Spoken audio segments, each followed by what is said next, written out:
um convite a você para que nesse documentário possa estar atento a cada um dos detalhes da nossa bela matriz de Santo Antônio de Mateus Leme. Estamos aqui na Igreja Matriz de Santo Antônio com o pároco, o Padre Daniel, aonde iremos descobrir todos os mistérios que a Igreja Católica aqui de Mateus Leme tem a nos revelar. Padre Daniel, muito obrigado por estar recebendo mais uma vez o Embarque na Notícia e vamos levar, para a população e para todos um pouquinho, dessa nossa igreja aqui, Matriz de Mateus Leme. É com alegria que eu recebo esse convite para compartilhar um pouco do saber, do conhecimento acerca dos mistérios da nossa matriz.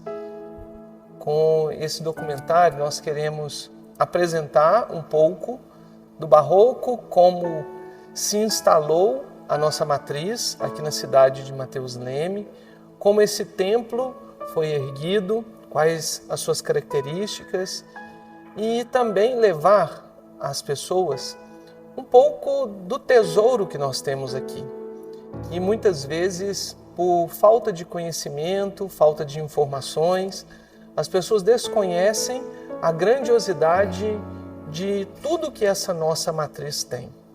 É uma obra, Padre Daniel, de Antônio Francisco Lisboa, o Aleijadinho, não é isso? E várias outras riquezas também que a gente vem acompanhando no decorrer dessa trajetória da igreja, aqui está instalado.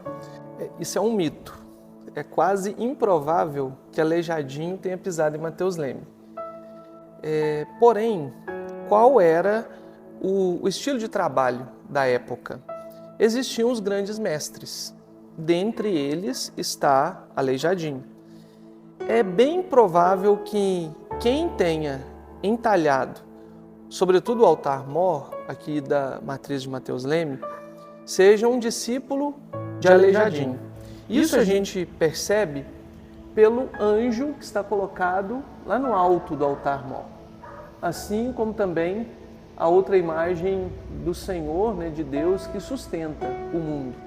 Há uma característica muito especial, assim, muito peculiar de Aleijadinho, que é a testa das imagens, sobretudo dos anjinhos, que é uma testa mais arredondada, e essa característica é percebida nos entalhos das madeiras aqui da nossa matriz. Pela época, provavelmente não tenha sido o próprio Aleijadinho, até pelo fato de tantas obras no estado de Minas Gerais serem atribuídas a ele. Os grandes mestres ensinavam seus discípulos, ensinavam a técnica e normalmente eles assinavam depois. É possível que Aleijadinho tenha assinado as obras aqui da nossa matriz, mas que não tenha sido ele mesmo a fazer. A estar presente na construção de todo o conjunto da igreja. Sim. Isso. E falando já do altar, Padre Daniel, do altar aqui móvel, vamos falar um pouquinho sobre essa estrutura, aonde está Santo Antônio, que é o padroeiro aqui da nossa paróquia, Essa imagem de Santo Antônio é a imagem original, é a imagem esculpida para essa igreja. Aparentemente é uma imagem simples, não tem tantos traços com tantas sofisticações como a gente vê em igrejas de Ouro Preto, Mariana, até pelo porte de Mateus Leme. Mateus Leme era um arraial que demorou mais tempo a se desenvolver. Então, quando a igreja matriz, hoje matriz de Santo Antônio, foi construída aqui em Mateus Leme, ainda não se era uma paróquia e Mateus Leme era ainda um arraial.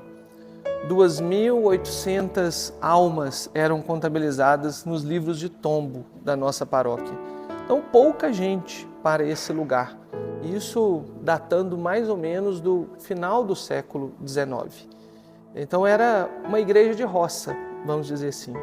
Então, a matriz, apesar de toda a sua beleza, que é próprio do estilo barroco, é uma igreja construída para um lugar pequeno, que foi construída num lugar em que No início, né, da criação, da instalação desse arraial, aí por Mateus Leme, que era um bandeirante, a ele é atribuída a criação, né, desse primeiro arraial.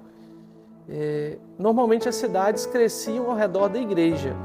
Quando se pensava um lugar para que as pessoas se instalassem, o centro de tudo era a igreja. A fé das pessoas era o centro da vida delas e tudo na vida das pessoas girava ao redor da igreja. Então, a igreja matriz, ela nasce, né, nesse contexto da criação do primeiro arraial, né, dos primeiros passos para se criar futuramente a cidade de Mateus Leme. A matriz de Santo Antônio foi começada a ser construída nesse arraial de Mateus Leme em 1766, isso? Quem construiu a matriz foi o padre João Francisco, ou padre Francisco, né? Não se sabe ao certo se tinha João ou não, mas que era Francisco. É dito nos livros da paróquia, nos livros de tombo, que ele construiu com os recursos próprios. E essa é uma fala do ano de 1822, do bispo Dom Frei José da Santíssima Trindade, que esteve em Mateus Leme e na visita pastoral, ele relata isso, que esse padre construiu com recursos próprios a igreja. Isso era muito comum, porque um padre, né, poderia receber uma herança de família, por exemplo, e investia tudo isso na igreja. Então foi um presente para Mateus Leme. Hoje, o povo de Mateus Leme é quem cuida da matriz, mas a construção veio dessa forma, sendo finalizada no ano de 1790. Esse é o ano de finalização da obra. Porém, os altares, e a nossa matriz conta com 3 altares, são 2 altares laterais, altares menores, e o altar grande, que é chamado de altar-mor. Por quê? Antes do Concílio Vaticano II, 1964, cada padre celebrava uma missa. Se tivesse 3 padres aqui dentro da matriz, um padre estaria celebrando no altar-mor e os outros 2 poderiam celebrar nos altares laterais. Ou, do contrário, poderia se celebrar no altar lateral. Mas, normalmente, tendo um padre só, sempre o altar-mor, em que o padre ele celebrava sempre de costas, sempre virado para o altar, assim como as pessoas, em latim, como era próprio do rito. E então a igreja nossa, a nossa matriz, ela ainda é do rito chamado tridentino. Os moldes dela, os moldes dos altares são dessa época.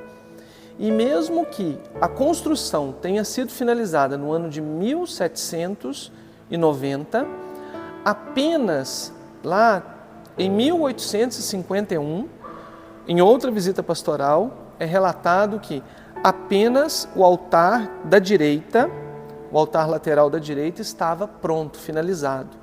Normalmente fazia, né, a igreja toda, a alvenaria, a parte externa que abriga as pessoas, e a parte artística era terminada depois.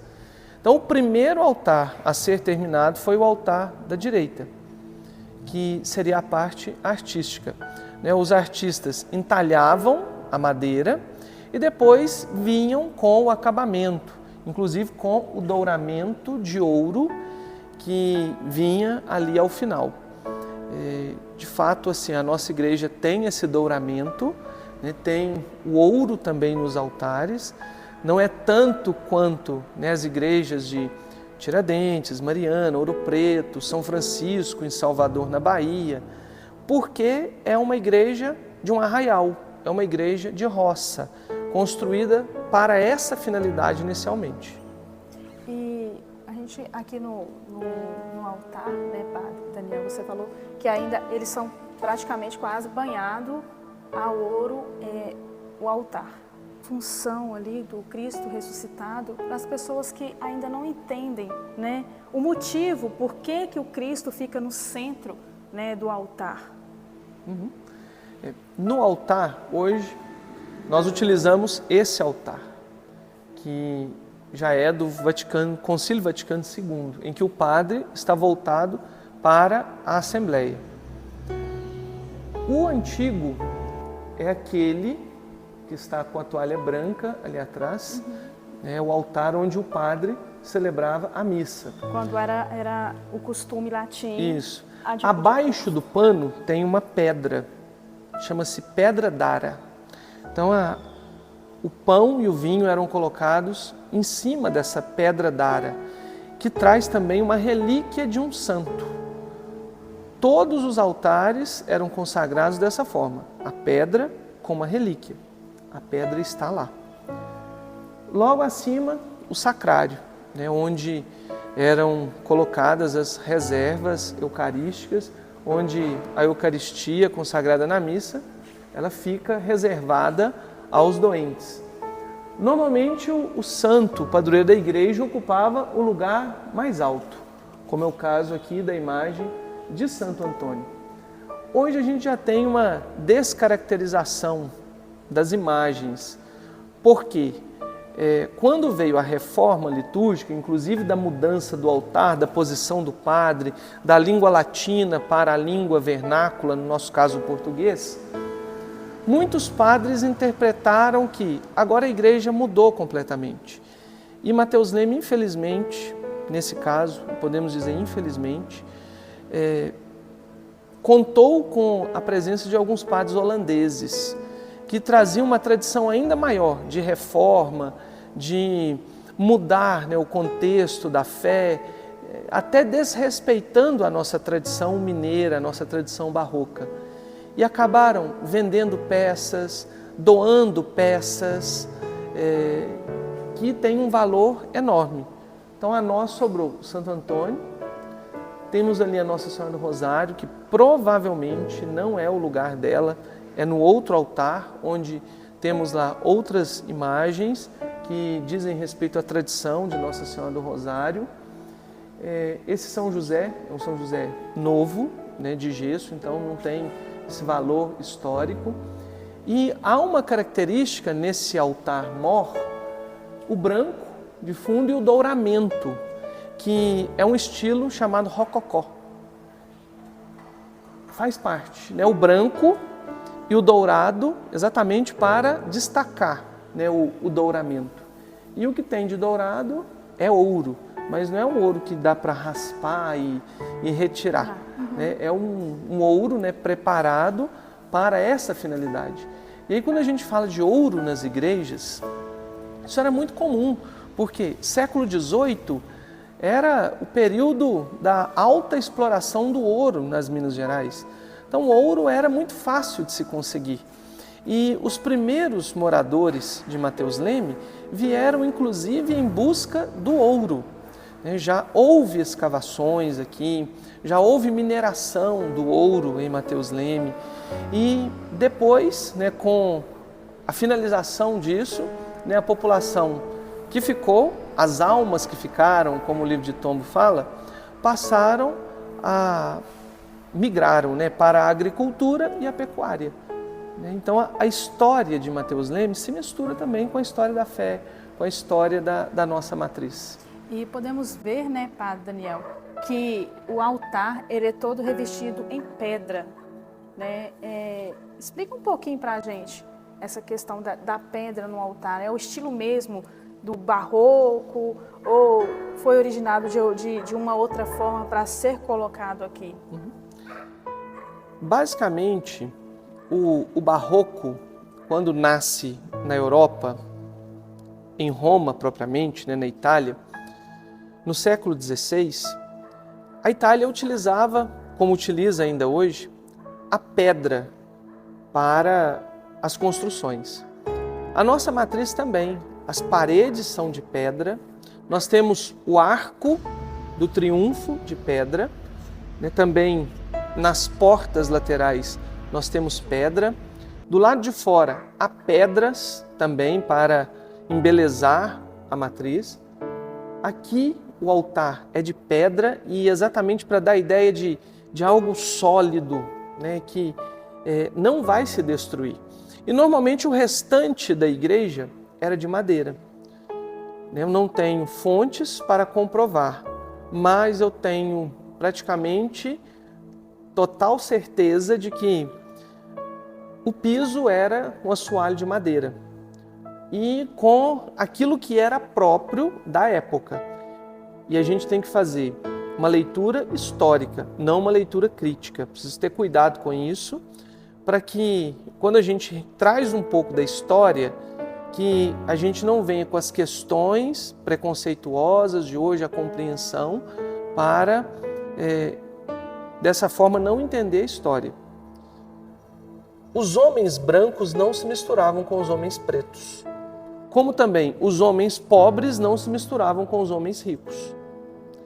O assoalho também mostrava isso, tanto que a gente tem um degrau. Nessa parte mais alta era a parte das pessoas mais nobres, mais ricas, os coronéis de Mateus Leme, e os pobres ficavam atrás. Os homens pretos não frequentavam a igreja dos homens brancos. Mateus Leme já teve a sua igreja de Nossa Senhora do Rosário, hoje na Praça da Criança. Infelizmente essa igreja foi demolida. Essa era a realidade. Então, onde o padre pisava, inclusive a gente tem os degraus. Quando o padre subia para a missa, era como se ele estivesse subindo para o Calvário. E todas as pessoas se viravam, se voltavam na direção do Calvário. Então, nesse lugar mais alto, os nobres, e ali atrás a população pobre. E os escravos, os homens pretos, na igreja de Nossa Senhora do Rosário, que era deles. Agora, no assoalho também tem uma característica das igrejas antigas. Os cemitérios eram nas igrejas. É bem provável que ao redor da matriz, aqui na rua de trás, também nas ruas laterais, uma parte aqui era um cemitério. Isso era o comum. As pessoas eram enterradas ao redor da igreja. E as pessoas mais influentes, mais importantes da sociedade eram enterradas dentro da igreja. Provavelmente nós estamos pisando em cima de pessoas enterradas aqui. Isso era o costume. Daí vem a tradição de dizer que quando alguém morre, ele vai para 7 palmos para baixo da terra. E essa era a medida. Eles escavavam dentro da igreja, mediam 7 palmos, enterravam a pessoa, depois vinham com assoalho de madeira. Essa era a tradição. Mas, em algum momento, esse assoalho foi retirado e foi colocado esse piso.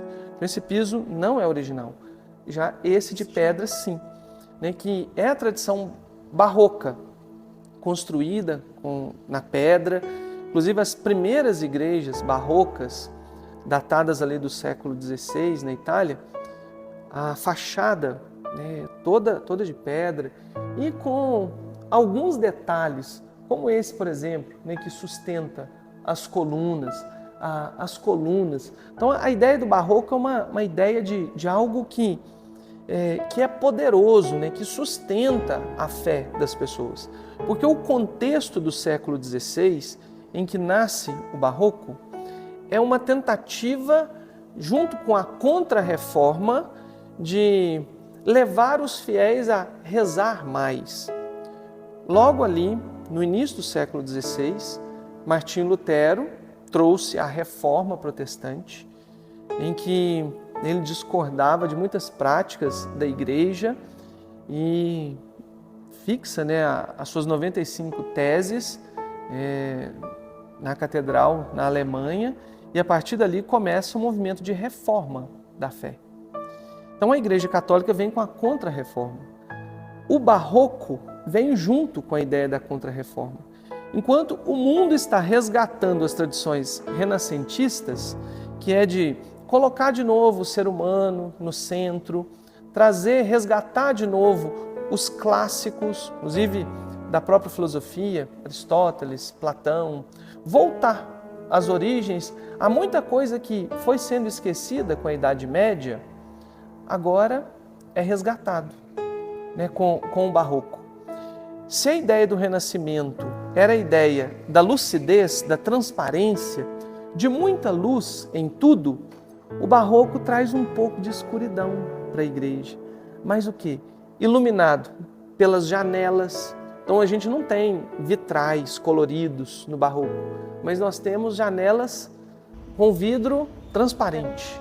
Deixar que a luz externa ela ilumine e também a luz das velas, né, dos castiçais, para que seja a luz divina. Tem sempre uma ideia de elevação, uma ideia de levar os fiéis à alta contemplação do sagrado, né? São igrejas muito altas, exatamente para dar a ideia do infinito, né? Para levar a pessoa, né, à contemplação de algo maior, né? Levando os olhos, né, para o alto. E é típico das igrejas barrocas muitas pinturas, catequese, porque era uma época que as pessoas, o índice de analfabetismo era grande, então tem esse caráter também catequético. E uma outra característica que é, do lado de fora, as igrejas são simples, né? A matriz Mateus Leme, ela é simples por fora, né? Ela é imponente, mas nos materiais, na matéria-prima, ela é simples. Por quê? É como se fosse o nosso corpo, a nossa vida. Por fora, nós somos simples, mas quando você entra, é o lugar mais sagrado, é o lugar onde estão os tesouros, né? O ouro, a beleza, o encanto, que é um pouco da ideia para o ser humano, ao entrar na igreja, ele entrar no mais sagrado, no tesouro dele mesmo.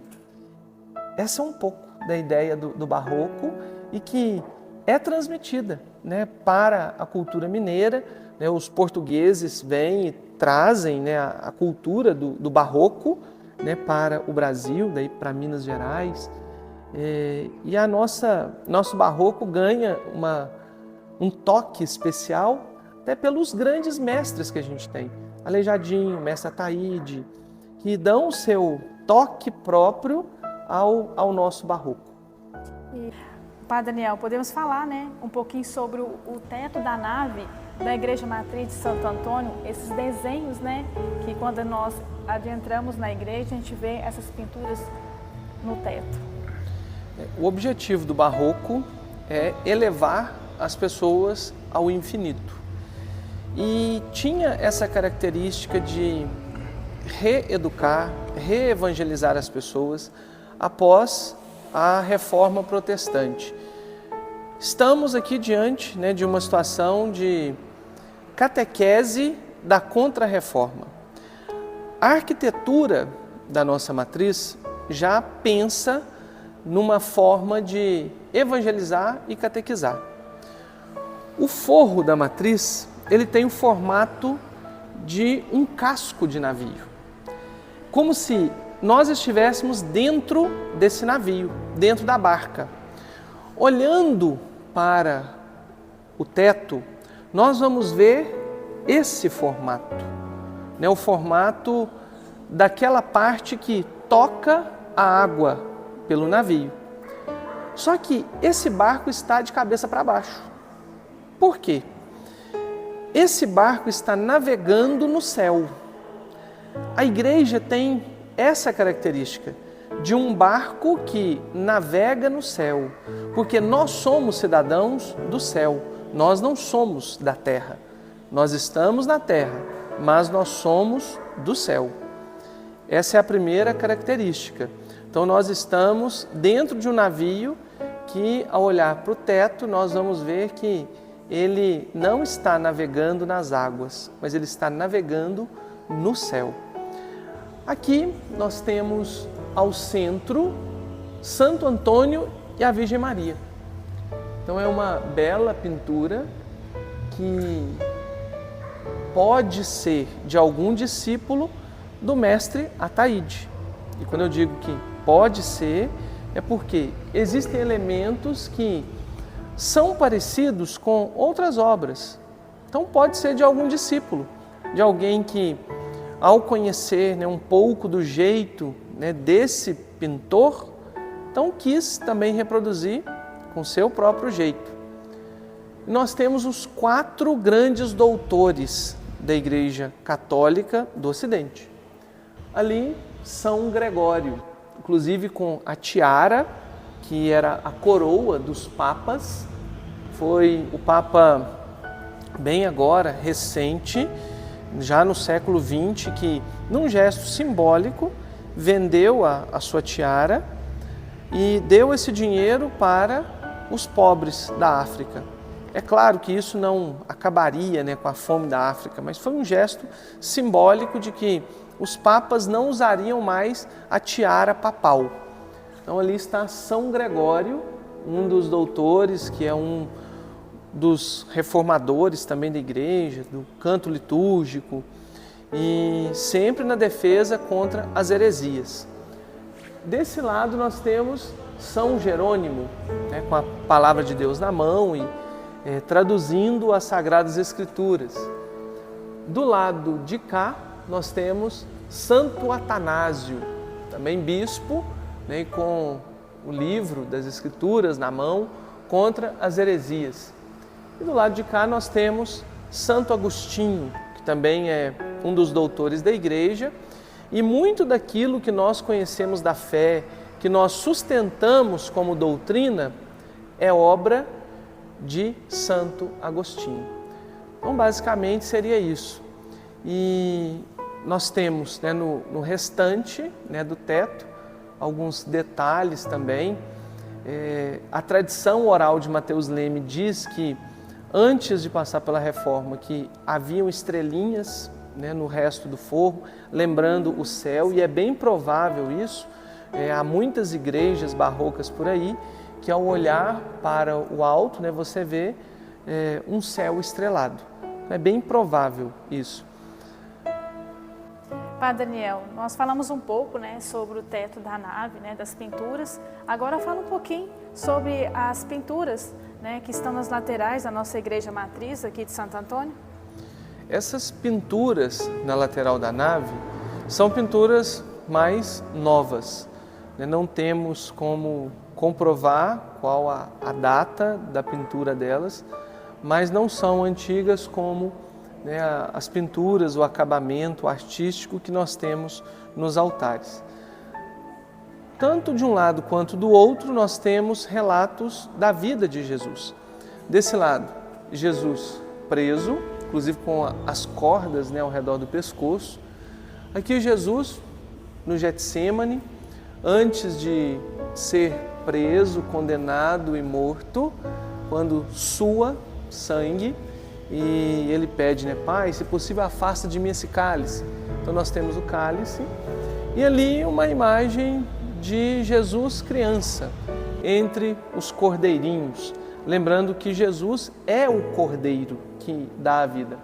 E desse lado, Jesus carregando a cruz, Jesus morto já e agora colocado no colo de Nossa Senhora, e o ressuscitado.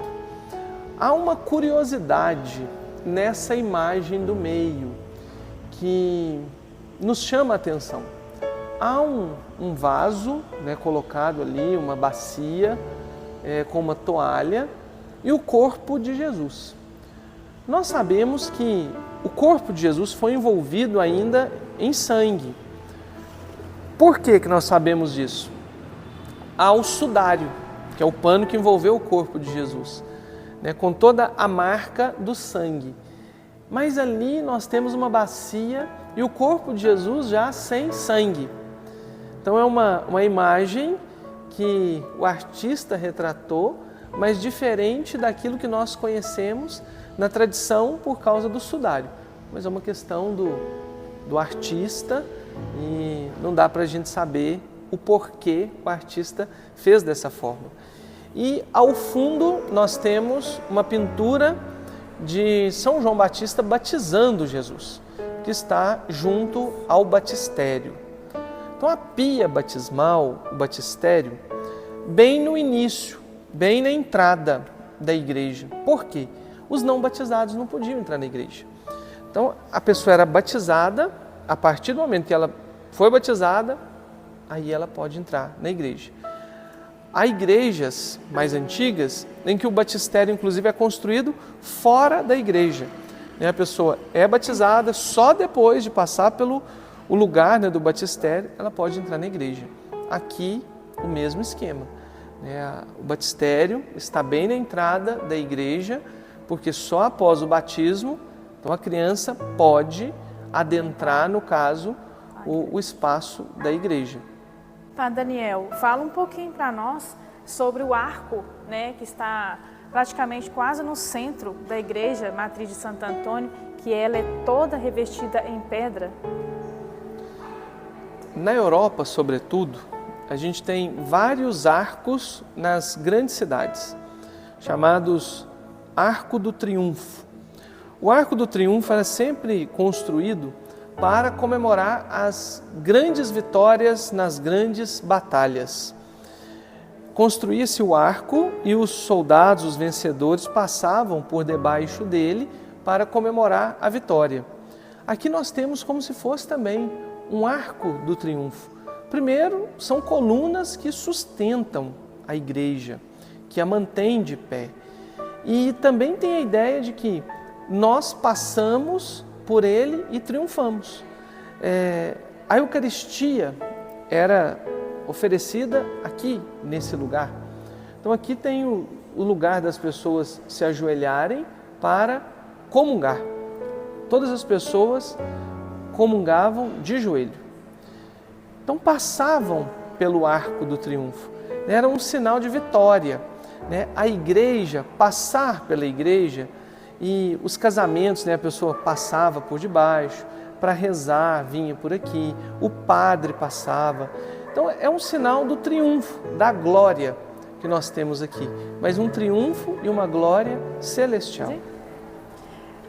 Padre Daniel, estamos aqui em um dos púlpitos da Igreja Matriz de Santo Antônio. Explica para a gente a origem deles, tanto que da lateral direita, da lateral esquerda, que muitas pessoas ainda não conhecem o significado dele na igreja.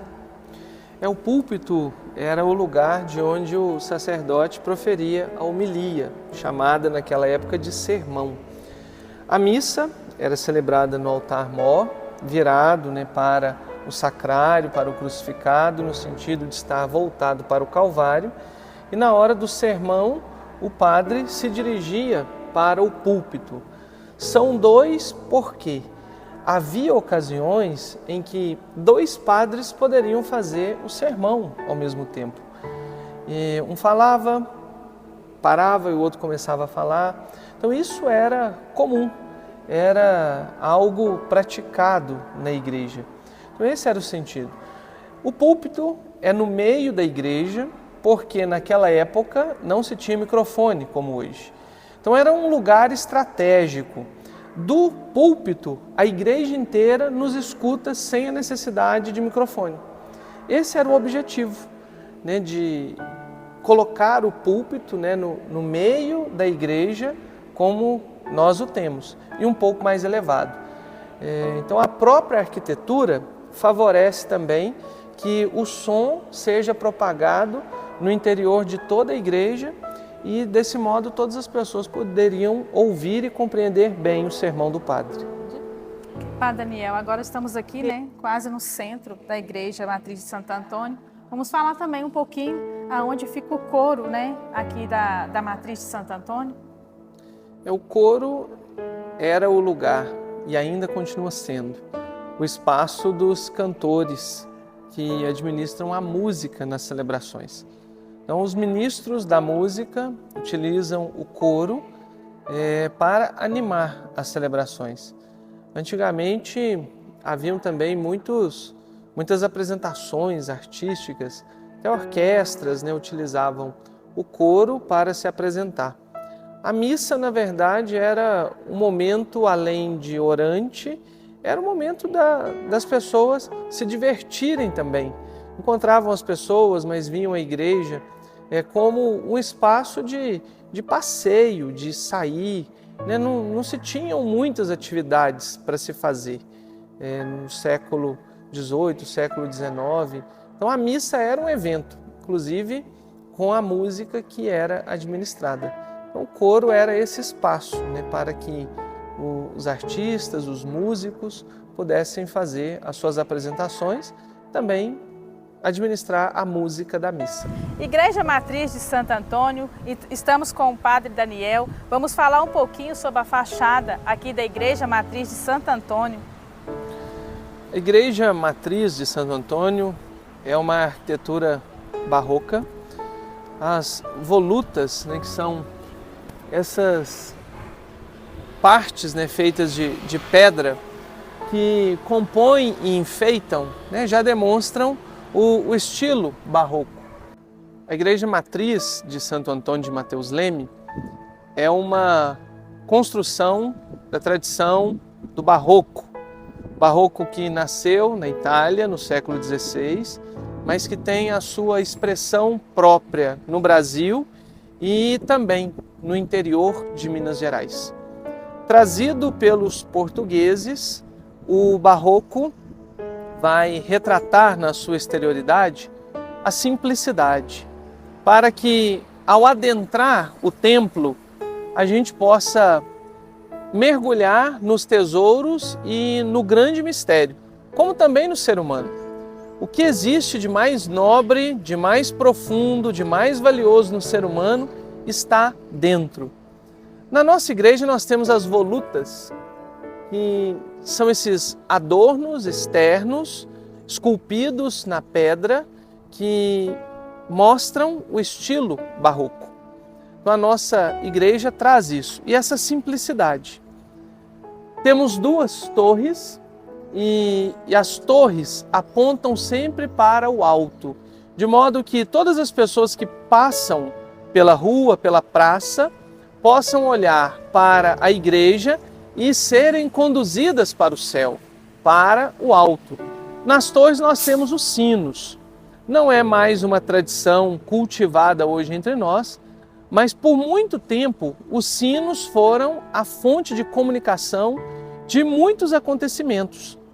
A morte de alguém, a missa, outros eventos, também o relógio instalado na torre, que tinha o sino para tocar e avisar das horas. Então o sino comunicava todos os eventos sociais da cidade. E aqui nós temos duas torres imponentes, exatamente para mostrar, né, a grandeza da nossa matriz. A porta central, que é sempre uma porta diferente das outras portas que a gente conhece, para mostrar que quando a gente entra na igreja, nós estamos deixando para trás, nós deixamos o mundo e entramos agora num outro lugar, no espaço celestial.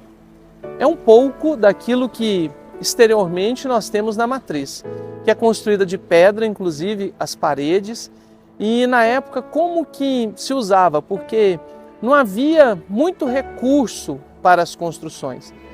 Então construía-se, colocava, né, vários montes de terra ao redor e a igreja ia sendo construída, né, dentro, né, desse monte de terra que ia sendo feito. Quando todas as pedras estavam colocadas e o telhado também era feito, então fazia o movimento contrário, de retirar essa terra, e a igreja então aparecia naquele lugar.